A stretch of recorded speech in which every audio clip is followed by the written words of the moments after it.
প্রথমবার সীতাকুণ্ড থেকে সন্দ্বীপ গেল ফেরি, খুশি দ্বীপের মানুষ। চট্টগ্রামের সীতাকুণ্ড থেকে প্রথমবার ফেরি কপোতাক্ষ গেল বঙ্গোপসাগরের বিচ্ছিন্ন দ্বীপ সন্দ্বীপে।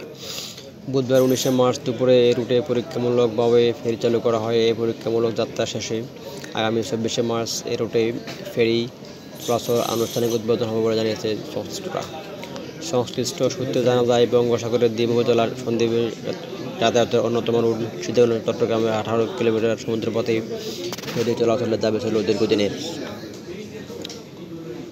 দ্বীপের মানুষ এই একটি দাবিতে সংশ্লিষ্ট মহলের ধারণা দিতে দিতে ক্লান্ত ছিলেন।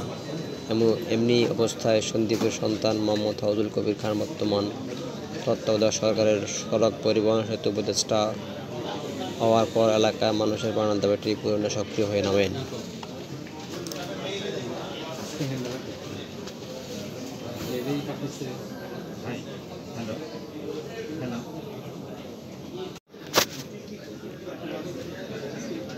প্রথমবার সীতাকুণ্ড থেকে সন্দ্বীপ গেল ফেরি, খুশি দ্বীপের মানুষ। চট্টগ্রামের সীতাকুণ্ড থেকে প্রথমবার ফেরি কপোতাক্ষ গেল বঙ্গোপসাগরের বিচ্ছিন্ন দ্বীপ সন্দ্বীপে। বুধবার 19 মার্চ দুপুরে এই রুটে পরীক্ষামূলকভাবে ফেরি চালু